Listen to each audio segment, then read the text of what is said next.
We're back here, Coach, and what you expect now from Kenny Pickett, year two. It's his team, full control from jump. What do you expect here? What do you talk to him about? I expect him to kill it. Alrighty, guys, welcome back to Steelers Nation Australia.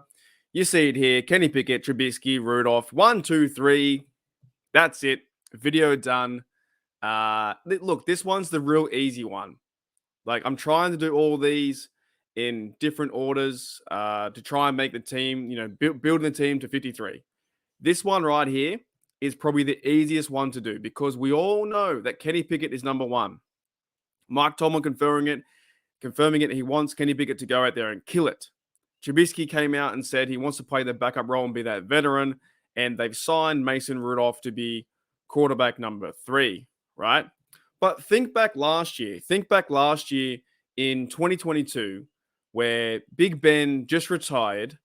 The Steelers went and signed Trubisky. They went into the draft. They had Rudolph there, right? Steeler Nation didn't know who their quarterback was going to be.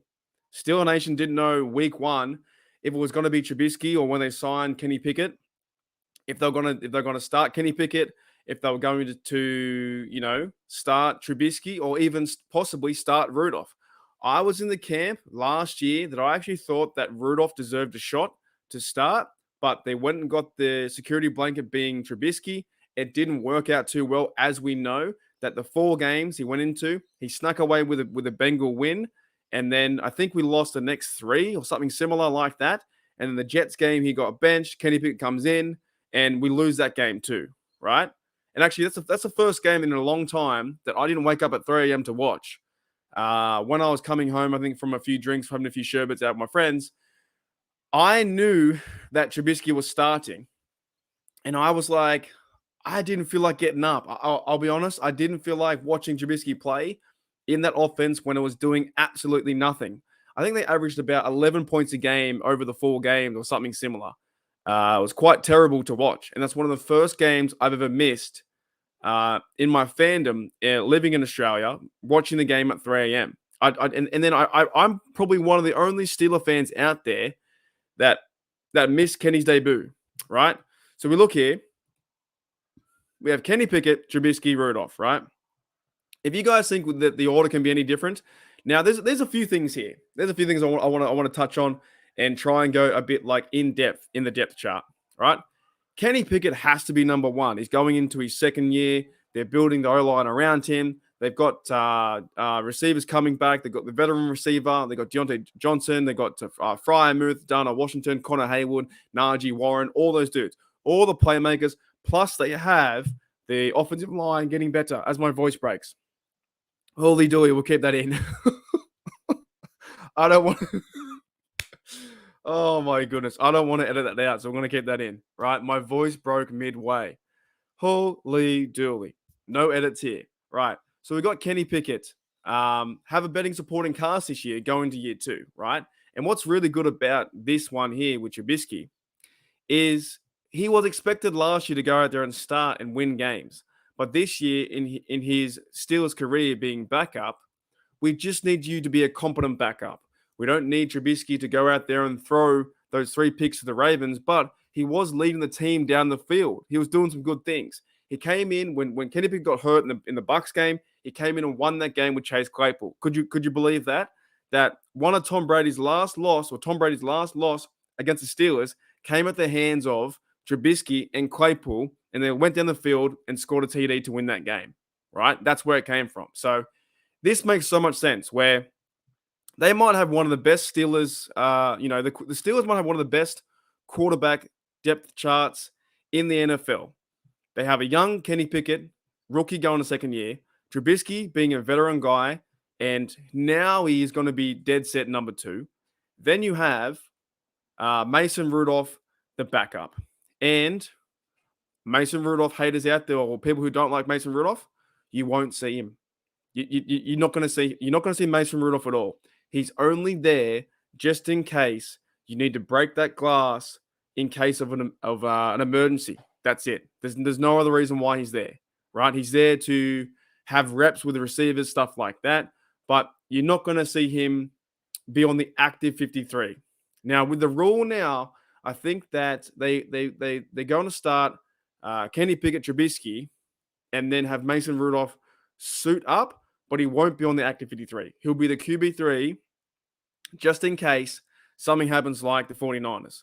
So Mason Rudolph's going to wear the uniform every game and then never play unless Kenny Pickett and Trubisky go down, right? So that's the order that I think is going to happen is Kenny Pickett, Trubisky, and Mason Rudolph. But I am really excited, guys. I'm really excited for this team. I'm really excited for the quarterback room. I'm excited that Kenny Pickett gets a chance now to maybe right the ship with some of the fans and some of the media saying he's not that good of a quarterback. First of all, it was his rookie year, right? I think I have a stat here too with Kenny versus Kenny. You guys ever seen that show? There was a show called that. There was a show back on, I think, Comedy Central called Kenny versus Kenny. Anyways, Kenny Pickett versus Kenny Pickett was his first 4 starts. They had 11 points per game. They were 1-3, 5.5 yards per attempt, 2 and 5 interceptions for TDs. And on the other side, his numbers were way better in the last seven starts. 21 points, QB win loss is 6.1, 6.4 yards average, 5-1 TDs, and 84 passer rating, right? So everything looks better. And when you go to his rookie stats, it's a rookie year. So he had 13 game starts, 7-5, not too bad as a rookie. 63%, 2,400 yards, 7 TDs, 9 interceptions, and his longest was 57 yards down the field plus 27 sacks. Right? It's a rookie year. Also, with rookie quarterbacks, no rookie quarterback has actually won a Super Bowl ever. It's never happened. Check the stats. It's never happened, right? So I'm kind of okay with this. You have a 51, QBR. You win 6 games, or you win down the stretch 4 games in a row. You have a chance to go to the playoffs. If Joe Flacco plays the game of his life, and I think they were versing the Dolphins. Was it Dolphins? Yeah, it was Jets versus Dolphins. If Joe Flacco beats the Dolphins, then Steelers, they take care of business versus the Browns. The Steelers go in the playoffs, right? A young rookie quarterback's going in the playoffs. Joe Flacco didn't do that. They lost like 13-9 or something like that. And here we are going to year 2. Anyways, guys, that's the episode for today. Sorry that my voice just cracked and broke. You do a lot of talking, and it kind of does that.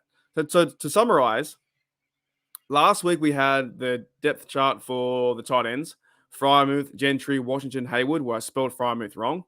And this week, it's really easy for me. Kenny Pickett number 1, Trubisky number 2, and Mason Rudolph number 3. And also, these guys, every single one of these quarterbacks has started a game. Every single one of them has started a game. Trubisky started with the Bears. Mason has started with the Steelers, and Kenny Pickett started last year in his rookie campaign. So this is probably like some really good depth for the Steelers, being Kenny Pickett, Trubisky, and Mason Rudolph, right? But there's only one more thing to say.